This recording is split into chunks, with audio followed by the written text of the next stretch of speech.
Good evening बच्चों, कैसे हो आप। मैं आशा करती हूँ कि आप ठीक होंगे और अपनी पढ़ाई अच्छे से कर रहे होंगे। तो बच्चों, जैसा कि आज आप देख ही रहे हैं कि आज हम क्या पढ़ेंगे। आज हम पढ़ेंगे हमारा परिवेश, कक्षा 4। उसका जो हमने पहला पाठ पढ़ा था, हमारी पहचान हमारा परिवार। आज हम उसका लेखन कार्य कराएंगे। तो चलिए शुरू करते हैं आज का अपना कार्य। तो ये हमारा परिवेश का कक्षा 4 का पाठ 1 है, हमारी पहचान हमारा परिवार। नीचे लिखे प्रश्नों के उत्तर लिखिए। ये हमारा पहला प्रश्न है। परिवार से आप क्या समझते हैं। परिवार समाज की सबसे छोटी इकाई है। हम सभी परिवार में रहते हैं। परिवार में दादा दादी, माता पिता व भाई बहन रहते हैं। अतः परिवार जीवन का अभिन्न अंग है। तो ये हमने परिवार के बारे में पता हो गया हमें। अब आगे देखते हैं, परिवार हमारे लिए क्यों महत्वपूर्ण है। उत्तर, परिवार में रहकर हमारी ज़रूरतें पूरी होती हैं। परिवार के लोग हर प्रकार से हमारी सुरक्षा करते हैं। परिवार से ही हम सीखते हैं तथा परिवार से ही हमें पहचान मिलती है। इसलिए परिवार हमारे लिए बहुत महत्वपूर्ण है। तो क्या बताया गया है इसमें कि परिवार में रहकर हमारी सभी ज़रूरतें पूरी होती है। परिवार में हम परिवार के साथ रहकर सुरक्षा महसूस करते हैं, क्योंकि परिवार के लोग जो हमारे बड़े होते हैं वो हमें सुरक्षा देते हैं।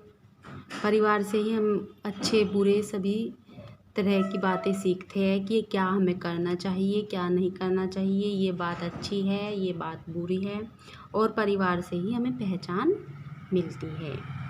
इसलिए परिवार हमारे लिए बहुत महत्वपूर्ण है। आगे देखिए, हमें अपने परिवार के लिए क्या क्या करना चाहिए। उत्तर, हमें अपने परिवार की ज़रूरतों का ध्यान रखना चाहिए। जो हमारे परिवार में जो लोग हैं उनकी ज़रूरतों का ध्यान रखना चाहिए। सभी की बातें सुनना व समझना चाहिए। सभी के जो विचार होते हैं, जो बात होती है, उनको सुनना चाहिए। ये नहीं कि कोई बातें कर रहा है उसे कह दे कि चुप रहो, अभी मत बोलो। तो इसलिए उनकी बातों को ध्यान से सुनना चाहिए और समझना चाहिए तथा एक दूसरे के साथ विनम्रता का व्यवहार करना चाहिए और सभी का आदर करना चाहिए।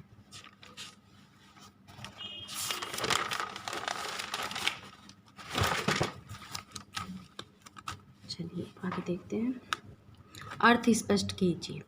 अर्थ क्या है। संयुक्त परिवार। संयुक्त परिवार क्या होता है। जिस परिवार में दादा दादी, माता पिता, चाचा चाची, ताऊ ताई और उनके बच्चे एक साथ एक ही घर में रहते हैं, उसे या उस परिवार को संयुक्त परिवार कहते हैं।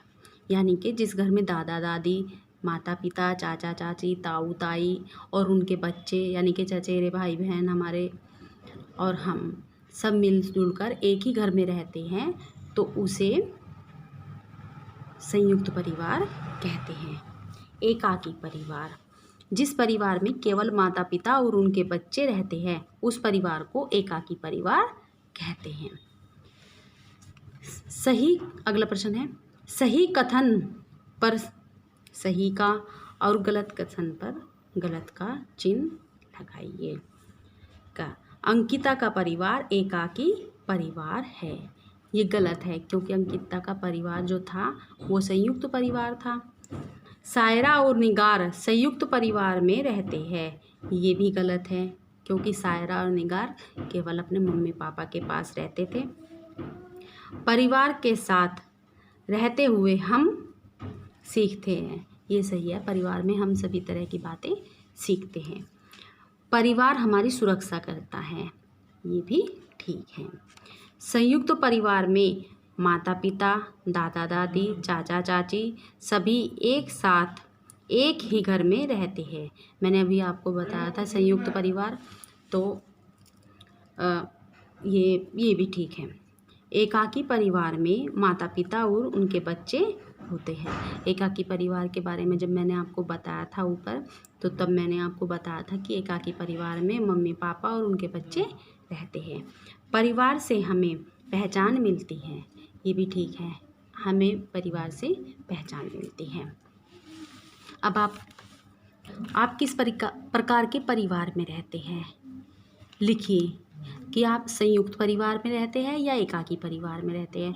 यदि आप मम्मी पापा के साथ और अपने बहन भाइयों के साथ रहते हैं तो आप एकाकी परिवार में रहते हैं, और यदि तुम्हारे साथ मम्मी पापा, दादा दादी, ताऊ ताई, चाचा चाची और तुम्हारे चचेरे भाई बहन, तो वे सभी इकट्ठे रहते हैं, तो एक साथ रहते हैं एक ही घर में, तो ये संयुक्त परिवार होगा। अब आप एक ऐसा चित्र बनाएंगे पेड़ का, और आप उसमें अपने परिवार के जितने भी सदस्य हैं उनकी एक छोटी छोटी फ़ोटो इसमें लगाएंगे, और उसके बारे में आप लिखेंगे कि ये दादाजी है, ये दादी जी है, ये मम्मी है, ये पापा है, ये भाई बहन चाचा, आप इसमें चिपका के और ये वर्क करेंगे। ठीक है, ठीक है। ये था आज का हमारा पाठ, लेखन कार्य पाठ 1 का। तो आप इसको करेंगे, अपनी उत्तर पुस्तिका में इसको लिख लेंगे। तो बच्चों, आपको हमारी वीडियो कैसी लग रही है ये बताना, और अपना काम समय पर करना। ठीक है, तब अब मिलते हैं अगली वीडियो में। तब तक के लिए बाय बाय, खुश रहो, स्वस्थ रहो।